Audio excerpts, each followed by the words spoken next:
Okay, I start recording. Hey everyone, welcome to the meetup. This is the 80th meetup um, since the inception, and as I mentioned in on Discord, I'm super busy lately and kind of unable to have something planned for today. So I just crafted something, and it's gonna be short, maybe 45 minutes at the top, maybe less. Depends. Um, so let's just go over the general rules and I'll explain more about what I had for today. Uh, the regular intro. If you have something that you would like to present, that would be a great help for me. So just approach me via Discord or anything like that, and let me know. We are up 7 members, so I'm just keeping count. It is sponsored by JetBrains. Uh, they have Sea Lion with Junie and other stuff. They have access to other models. Gemini 3, I think they have access to it. I've seen it on YouTube today. They have a short clip about Gemini 3 on with JetBrains, specifically Sea Lion, I believe. So thank you, JetBrains, for sponsoring that. Uh, I think I still have a couple books if someone wants to. If you're in San Diego and you'd like to swing by my place and grab printed books from Dorothy, feel free to do that. We have coupons for Patrice's upcoming C++ memory management. So I was helping Patrice like few weeks ago on his first masterclass, and it was a blast. So it was a couple days over the weekend, for a few hours over the weekend. Unable to join this time. I think this is on December 6th and 7th. If you would like to, this is your opportunity. There is a code here. Let's see what else. Okay. So let me expand. As I mentioned, I'm super busy. I didn't have a chance to have something. Usually, it takes me a few hours just over some weekend to grab it. But I've been super busy with a lot of things this month, so I was unable to do something for the group. But I didn't want to cancel that. I wanted to at least connect and discuss anything. Like I have some few things on the agenda that can fill maybe 30, 45 minutes. Plus, if you have anything that you would like to present, like, let me know. I can accommodate that. Other than that, I want to have I kind of gathered a few things which I think very interesting to look at. Some of them will delve into details. Some of them I'm just going to mention. You can take a look later. I have all the links in the posted slides. My my initial idea for this meetup for November. I don't know if I have time for December, but my initial thing was to present 45 minutes, 50 minutes of my experience in the past 9 months with agentic AI and in the context of C++. Um, I think I brought it up at least once, if not more, about how agentic AI is changing the way we write code, changing the way we interact with code, understanding code, documenting code, all of that. And I personally have a very pleasant experience. So I know there are multiple experience, like multiple types of experience out there, but mine is very like on the positive side of using agentic AI. The company that I work in, like NVIDIA, is using mostly Cursor IDE.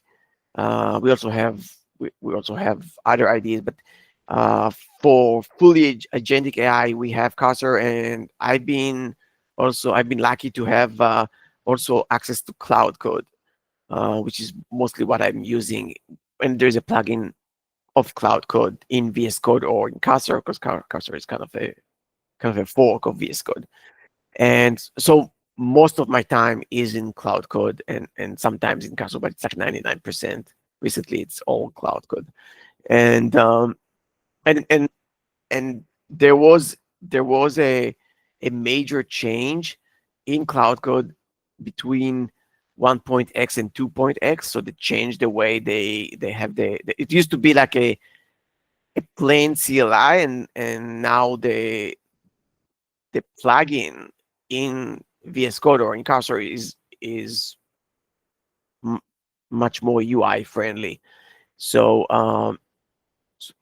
so it's a very positive experience, and I want to actually have a few slides and show you all kinds of things that I think is making my life easier. And obviously, and I have couple articles that I just happened to collect during the past month that talks about the issues behind I don't know, vibe engineering or vibe coding. Vibe coding is something that you're probably familiar with. Um, so I actually I have a link for that. So let's start uh, with looking at the articles that I prepared.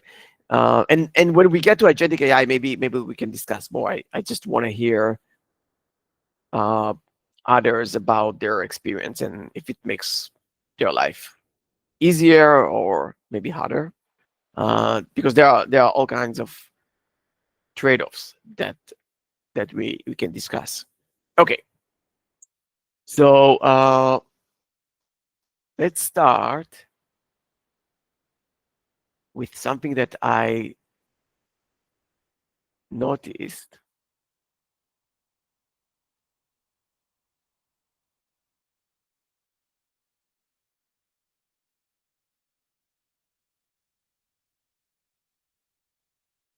Okay, so Undo, I'm familiar with Undo because I tried their tools, and it's very interesting. It's basic.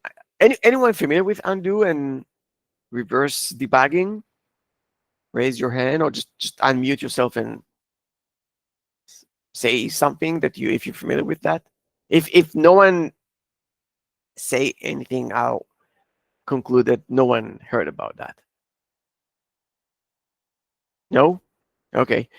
So Undo is a company that at least what like one of their they have multiple products, but it's all within I think reverse debugging. Also have recorder that you can record your app and then debug it with their recorded data.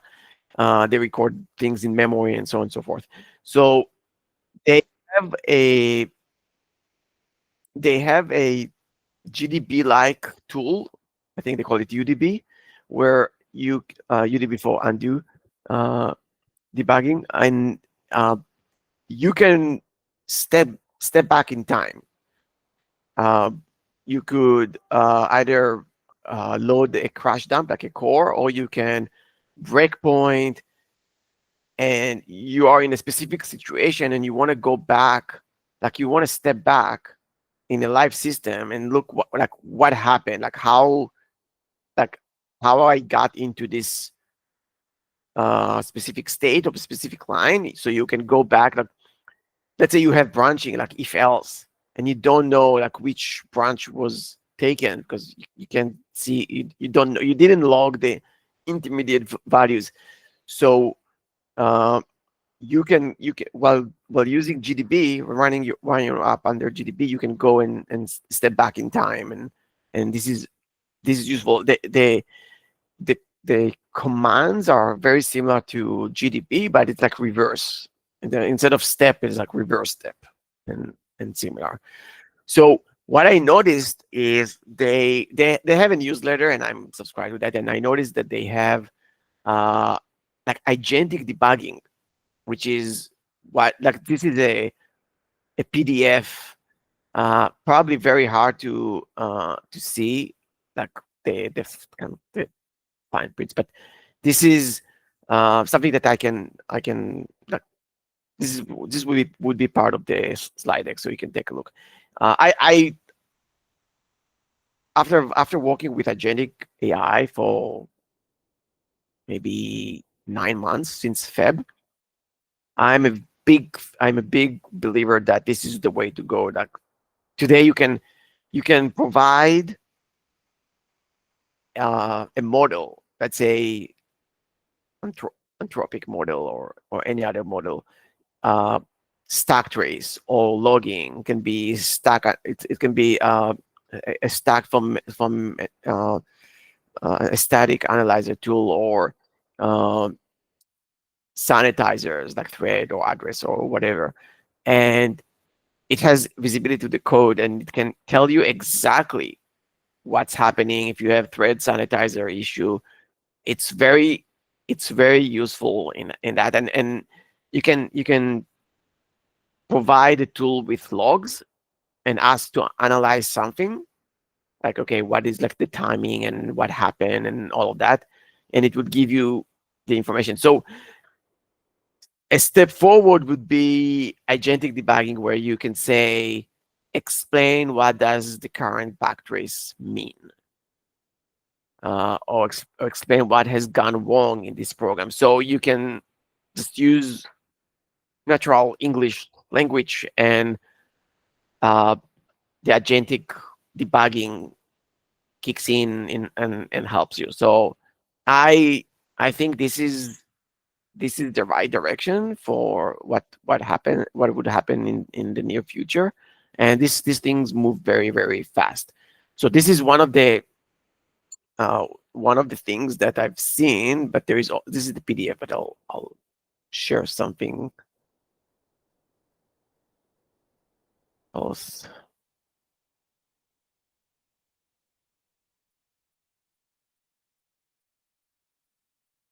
Okay, so, and this is from the um,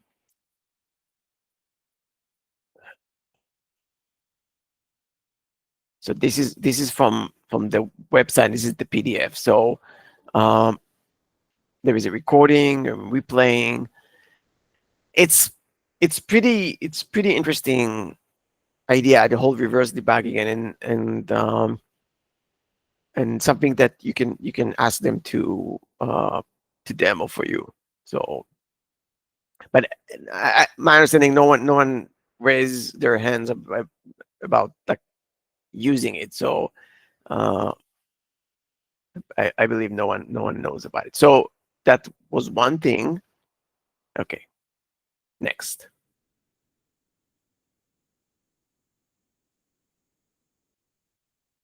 Okay, this has actually caught my eyes. Uh, how many times you had a discussion with someone about free function versus uh, class function? Why do you think why do you think there is actually a question about free function versus non free function? Like, what do you think is the at least one thing that different in when you have a method, like a function within a class, like a member function? What do you think is there is one thing that is different from free function?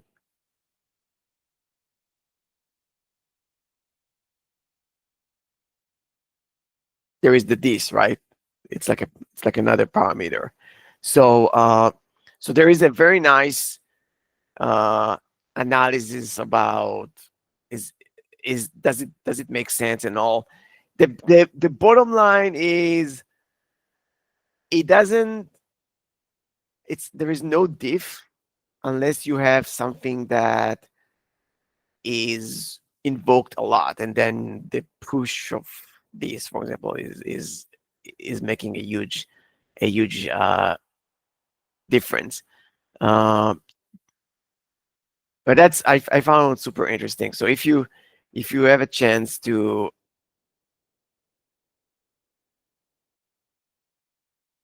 yeah, the initial assumption is like they must be cheaper because they have less stuff to do. Like it's like, uh, and there is a, I think there is some analysis about,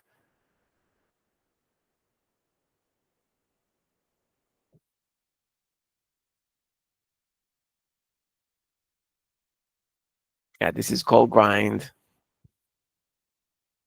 How to make a free function, change it to a friend. Data needs to be public. Uh, how to measure. But the interesting part is the uh, conclusion.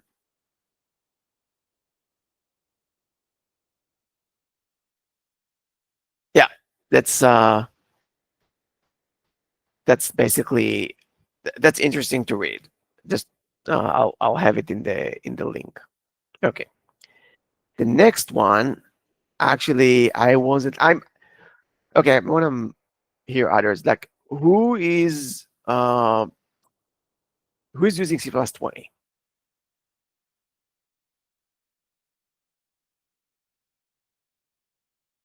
Raise your hand. Oh, I don't know if there is a. So I'm using C plus 20 and I'm using concept. And yeah, Paolo. So this was something that I wasn't aware of. Forward declare type with C plus concept, and there there are some subtleties. So let's take a look. Actually, it's a very short article, but I found it very cool to discuss. Okay, so I'll explain that. I'll explain the code. I know not probably not everyone is using C plus 20, not everyone knows the concept, but so we define a concept. There is a struct cat here, and we define a concept of can play. Can play requires this, so there is a template val.play. So there is a play uh, on the interface of this key. And we have a function play. So use call func. This is the cat. This is the forward. This is the cat. It has play function cat here. It's forward declared play of cat. If can play const expert playing with pets is great. Otherwise, simply no pet to play. Okay. Um, and the question is, what do you think the output of this program? It's by the way, it's not an easy to guess like what's the output on this article. But what do you think? Like there are two options. It is compiling, by the way, and I must say that I wasn't aware of this style. Okay, so let's see what happens. Playing with pets is great. It makes sense. I wouldn't think otherwise. There is uh there is a cat that has display, and since it has this interface, it's good. Okay. Now there is something a bit different here. Okay, so this is it's really hard to see them side by side, but um let me see. Just trying to remember the diff between these two when I was reading it last week.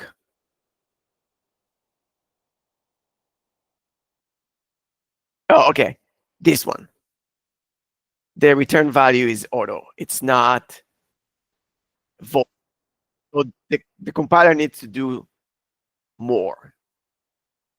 So what do you think would be here? Like obviously you can guess because otherwise it wouldn't be an interesting article from uh, Andreas. By the way, Andreas was in our meetup a couple times. And he has like he's a trainer, and maybe I should introduce him. He's a great trainer and speaker, and he has few books on LeanPub and Amazon. So highly recommend, by the way, to have his books. It's pretty fun to read, and in general, just listen to his talks. Is really good. Okay, so since I already hinted, it's going to be setting no pet to play with. This one. It's because of the auto return type. It forces the compiler to eagerly instantiate play by looking into the function. But the problem is that here there is void. So unlike the auto here the compiler needs to evaluate and say, okay, I have this cat, and cat is just a for like I don't know. So it's instantiating that, and cat is incomplete type. It can work with incomplete type. However, the concept has only knowledge of cat present at this time, and without a member function play. This is interesting. This is interesting. It's like there is a for declaration, which we do a lot. There is a concept somewhere. There is the function that actually do something with the concept. And whether or not the compiler is forced to do something and look at the interface of the for declared, and whether or not it knows or not or doesn't know, makes it different about the branching. This is a compile time branching. And I think this is kind of fascinating to know, and it's subtlety that, like, I think this is one of the dark corners of the language. What do you think?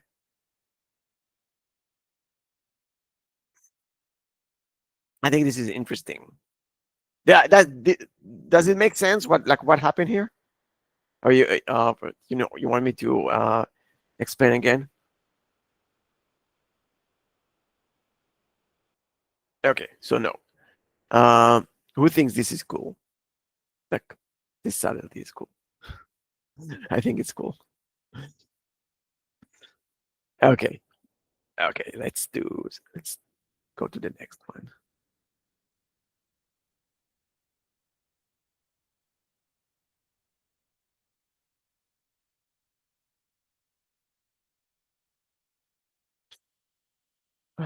Where is it? Oh, here it is. Okay, the next thing that showed up in my monthly feeds is Conan 2 with C and C++ compiler sanitizer. So I'm not sure if people know about Conan, and this is Conan 2.x. It's a package manager, and I just happened to work with Conan for a few weeks, packaging. Like there are Conan basically it's a package manager, and it is designed and published by JFrog, that you're probably familiar with from Artifactory. And they have more. They have other products, but Artifactory is just one of them. And it's a package manager, and there are two sides of this package manager. One is you can consume it, and it has very, very good integration. So you can consume it, and this is, I think, fills the blank on all this missing feature in C and C++ about not having a proper package manager. This is not. There's a lot. It's very feature rich. I don't want to say complex because like CMake is also complex, but it is complex because it needs to support tons of like millions of things. Conan is it can be consumed. Like I want to have a specific, and I can actually show you. I'm a big fan of package manager. I think this is important.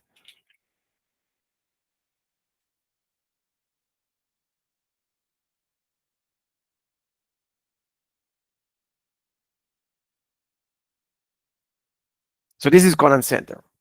So if you're not familiar with Conan, we had at least couple sessions with JFrog folks, like Conan folks. So this is like you want to have G-test, and you can.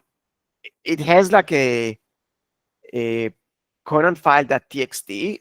It looks like a requirement.txt from if you come from Python, and maybe a TOML file from other languages, but it's very easy to use. As a consumer, the heavy lifting is done by whoever is producing the package. But once you have, so Conan is a Python, it's a Python package. Conan itself, I'm usually installing that as a VN or UV, just to have it available. Um, then you can use it. It's just a CLI, and you can have a file that specify what you need, and it has, like, JITES might pull other dependencies, and without going into a lot of details about profiles and all, that's what you need to do. Like, you write just find package, JITES required, and obviously there is a Conan install to provision your build system with Conan. But once you do that, you have just a couple of things that you need to, like, find package and then target leak library. This is the GTest. So heavy lifting is done by the producer of the packages, whoever authoring the packages. And as a consumer, it's usually super easy to uh, to consume. And they might host binaries. If it doesn't host binaries, or it doesn't host binaries for your own profile, and say profile like the platform, GCC or compiler or Clang, whatever compiler, it can build it can build it on your machine, store the binaries on their cache, and like on your local cache, and that's it. So so as a author, you have more things to do. You need to write. Yeah, someone is going. Yeah, it's better practice to have a compiler flag in CMake or conatfile.py. Yeah, and there's a lot of all kinds of best practices and all. By the way, when I worked on that around August time frame, I found out that not all models are up to date with Conan 2.0. They used to, some of them, like AI agentic models, they used to provide answers from old API and old CLI commands from 1.x, which has different API and different CLI commands. But I think they caught up now. And so going back to what I had initially, I realized that they have this nice page telling you how to, let me see, like how to add sanitizer as part of your profile. This is the profile that I mentioned, like what is your standard library, which compiler version, what is the ABI, all of that stuff is part of your profile. And I just didn't know that they have this nice support. So if you're using Conan and using sanitizers, make sure that you know about this page, or at least your AI agentic tool knows about this page. So let the AI read that for you and help you to either consume or create a package of Conan. I found it very, very interesting. Okay. The next thing I want to show you is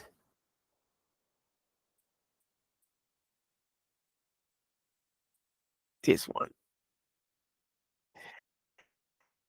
Who's familiar with CPP Cast? It's a podcast started by Jason Turner and Rob, I think his name. So Phil and Timur, when the previous owners of this podcast retired from the podcast, Phil and Timur hopped into this role and this is the last one, like literally the last one. What I'm showing you here, they uh, they decided to at least stop for now publishing CPP cast. Unfortunately, this was like targeting other like they're targeting C++ developers. There are other podcasts like Two's Complement and ADSP and other very good podcasts, but this was like dedicated, like really dedicated for C++. And unfortunately, it's the last one. And they uh, the last guest was Herb Sauter, which you're probably familiar. And most of the talk in this podcast, I highly recommend listening. Like if you're driving and all, this is like a great time, a great episode too. And Herb Sauter is always fun to listen or to watch his talk. Like he's great. Um, Most of it was talking about Reflection C++ 26, and if I could count how many times Herb Sauter like was, this is like the biggest thing. Like even I think even by saying from C++ 11 all the way to 26, this is the best, like not the best, but the major feature that would impact how we write C++. And he said something very interesting. I kind of paraphrasing a bit and having that like kind of summarizing it. He said that if we had reflection earlier in the language, people that needed reflection, and this is compile time reflection. There are languages that use runtime reflection. This is compile time, and 29 would provide more features. Like the work is not done. They're gonna beef it up. So he said something very interesting, which I wasn't aware of, that if reflection was introduced in C++ earlier, the AI, the progression that we have in AI models and AI training and all would be faster because people could use C++ instead of other languages, slower managed languages like Python and variation of DSL of Python. And it was very interesting to hear that this is actually could speed up the progress of our AI model and training. It said something about we could be 2 years ahead if we had it in the past, if we have reflection in C++ in the past. And by the way, 2 years in AI is eternity. Like I like kind of, can you explain reflection a bit? Oh. So by the way, we had Bryce Elston from NVIDIA a couple of years ago talking about that.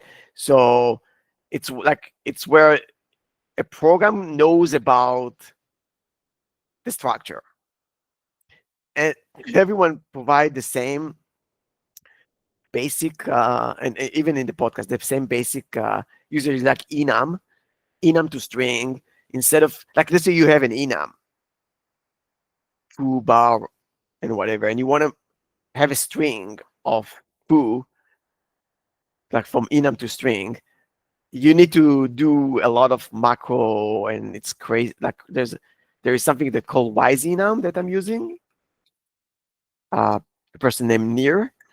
So if you just GitHub yzenum, so you can see that there's a lot of macro and all.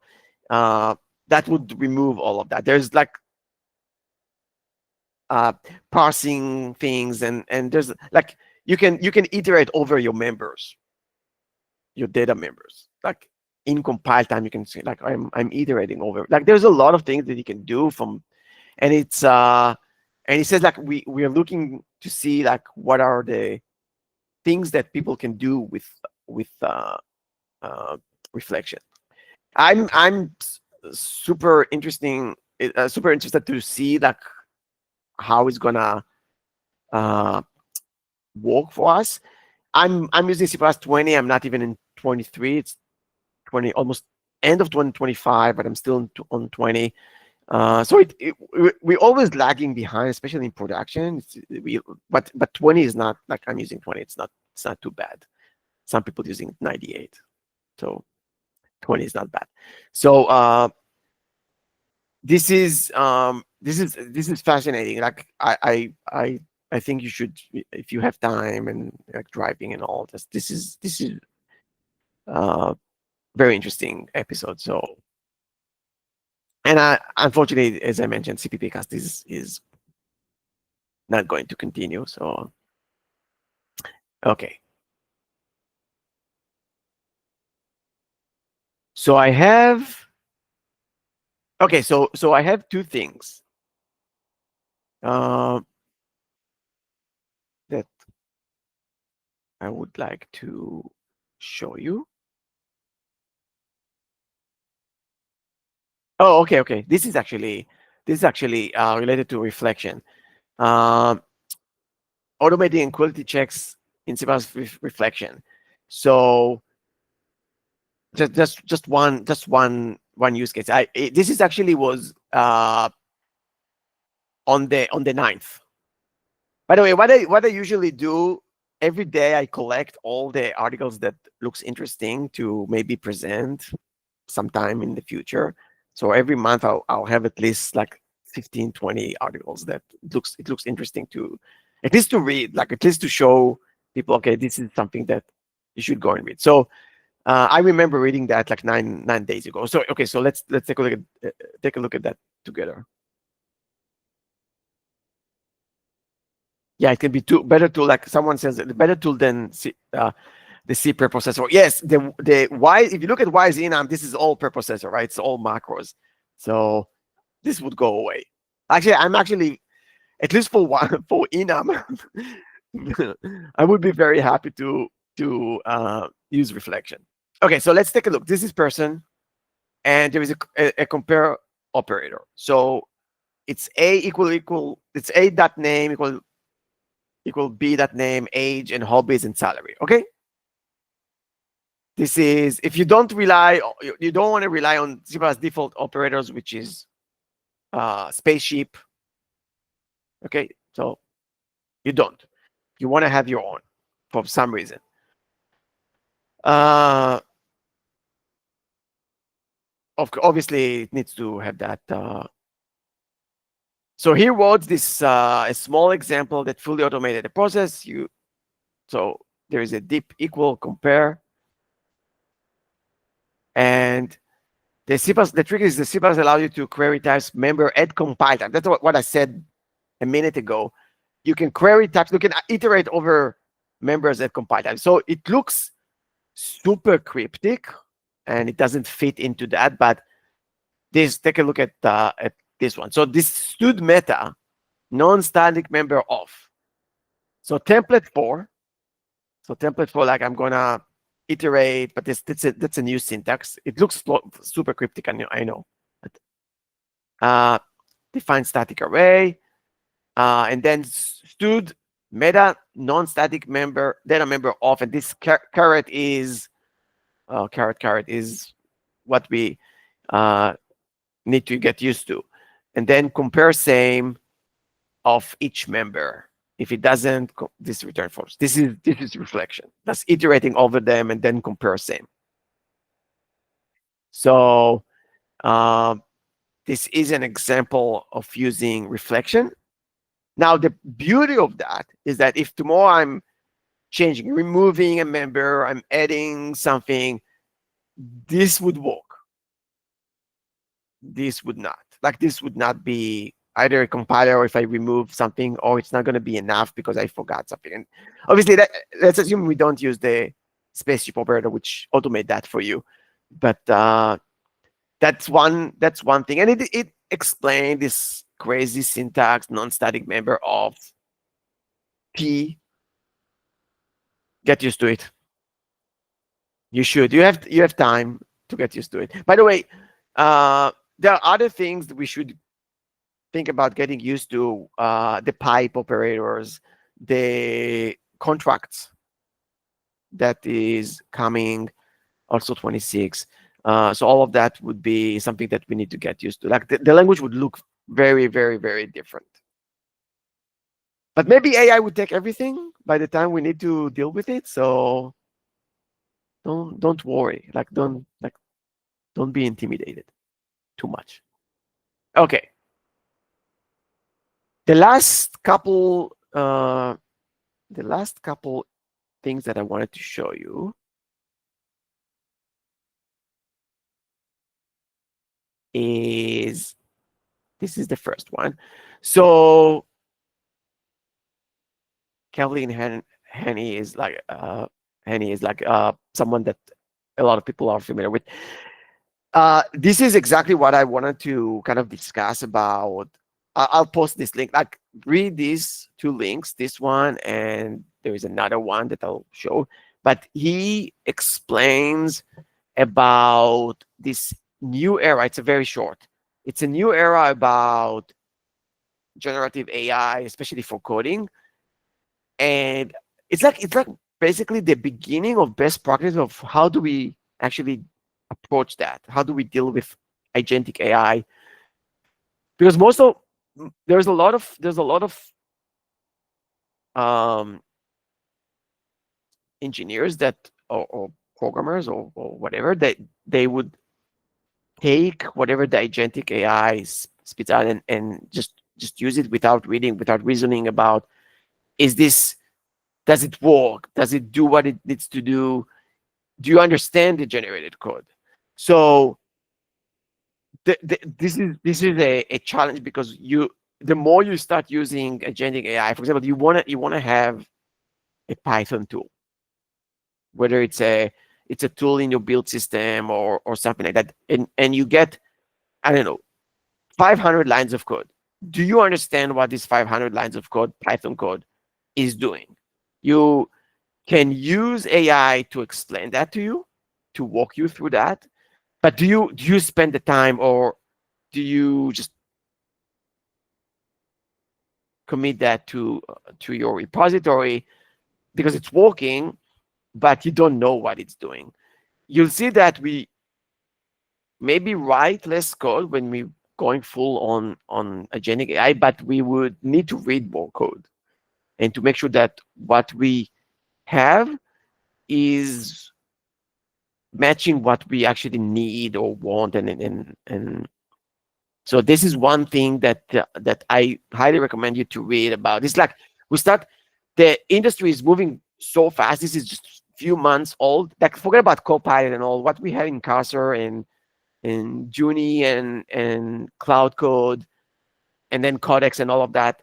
It's basically science fiction. If you know what to do and how to do that, you'll get results which it's very hard to believe that it's actually working well.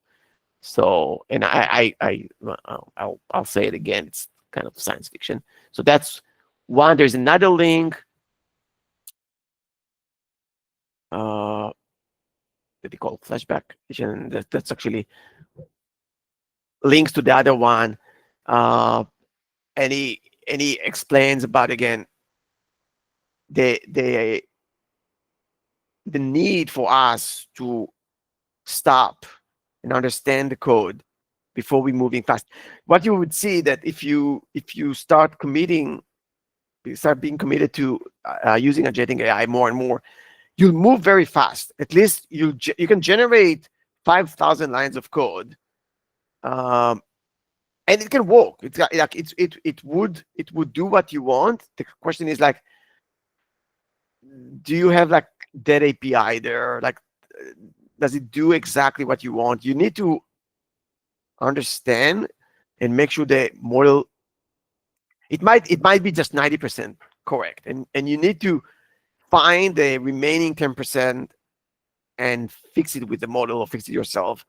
But it's something that we need to, otherwise there is a technical depth. And there is an article, actually, now I remember, that I haven't added here, about so a lot of people, they already posting their experience using agentic AI, and there was one person that had a blog post about the team moved fast in the sense that we have a lot of code that we generated, but on the other hand, we needed to read this code. So this part was slowing the team a bit. So it wasn't, maybe not a wash, but it wasn't as fast as you would think. Maybe things would be better in the sense that the model would be closer and closer to producing a perfect code for you. I do know from my own experience that it really depends on how you plan the feature with the model before you actually writing code. For example, I might spend an hour at least, or maybe a couple hours, just brainstorming with the model, writing a spec, like a project uh, requirement document before we move into coding. And if you're not familiar with Cloud Code or Cursor, both of them and probably uh, other agentic AI, they have multiple modes. One mode is agentic agent, like the agent would start changing your code. But there is a mode of planning, and this is one of the most important modes. It doesn't write code, but it's planning the code with you and brainstorming that feature with you before you go ahead and approve the plan, and then the code is being written. The more you iterate on the and usually it's a markdown file, that because the agents, they work well with markdown. The more you iterate on the planning and the markdown and what exactly it needs to do and how to verify, like one of the things is to tell the model in your document, your planning document, like how to verify.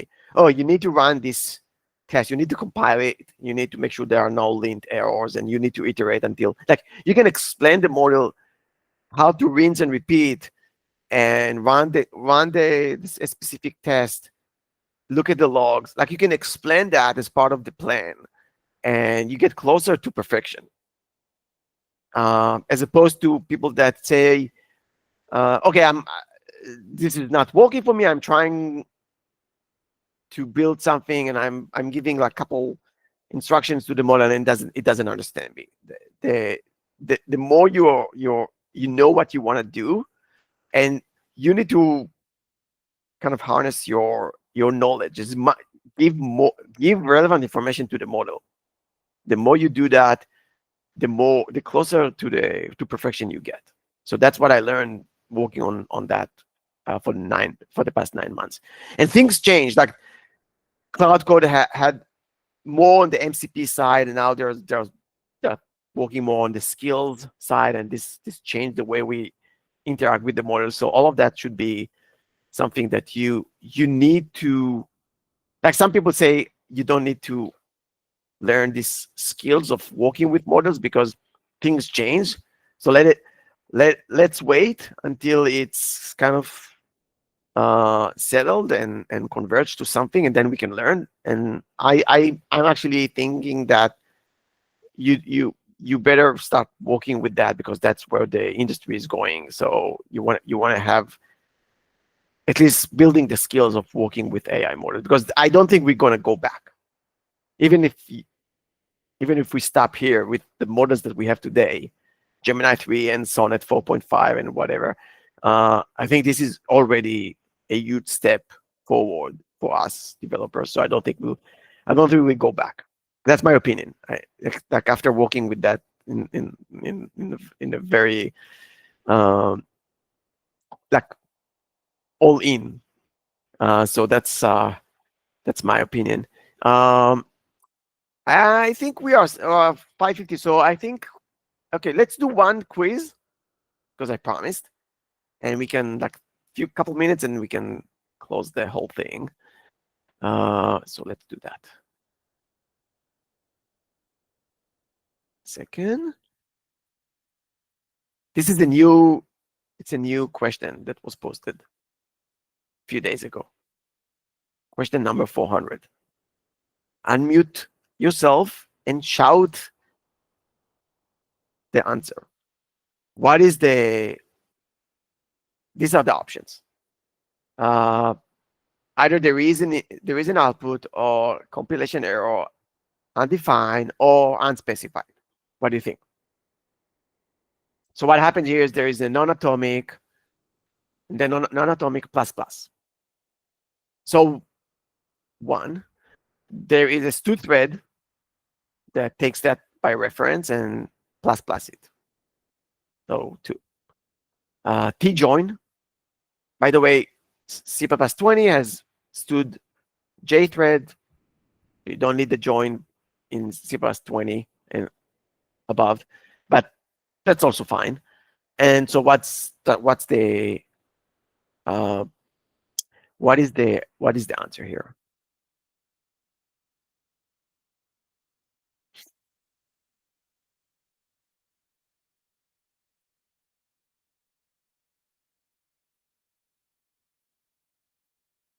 Okay.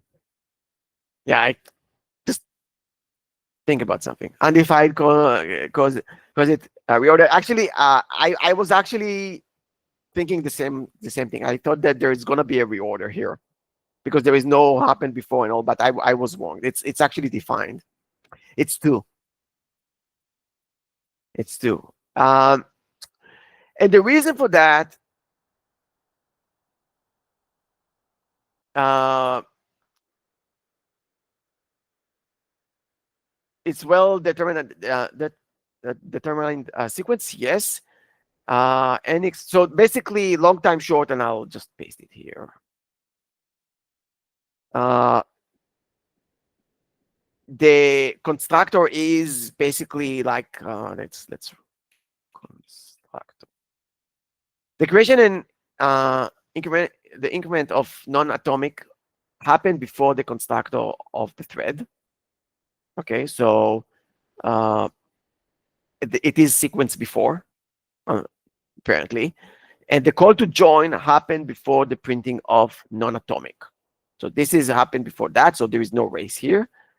But what about the increment of non-atomic inside with respect to the operation on the main thread? Do we have happened before here across the threads too? So this is something that I wasn't aware of, but the standard says that the thread constructor, it has the completion of the invocation of the constructor synchronized with the beginning of the invocation of the copy of f, with f is a lambda. So yes, there isn't happened before. So we have the creation of equation and the increment of non-atomic in the main thread happened before the stud constructor. And then the completion happened before the body of the lambda of the other thread. And the body of the other thread happens before join. And join happened before the print. So I was also thinking about reorder and undefined, but it's actually very defined and good to know. And I pasted the that's it. Yeah, I managed to do 55 minutes without so just by going over the news. Hopefully, I'm gonna paste on Discord. I'm gonna just tell you when I have this recording uploaded and I have the slides in Dropbox. Hopefully, that's the main purpose of this meetup. At the end of this call, you learn at least something, one new thing today, at least one. That's the goal. If you have more, that's bonus, but at least one. You have one? Yeah, at least one. Yeah, you have one. People thumbs up. Yeah, I'll share a link to the Dropbox as well. Yeah, I don't know if people. By the way, tell me if you have issues accessing the Dropbox. If it's not working well, I'll find a different mechanism. Thank you, everyone. Have a good night.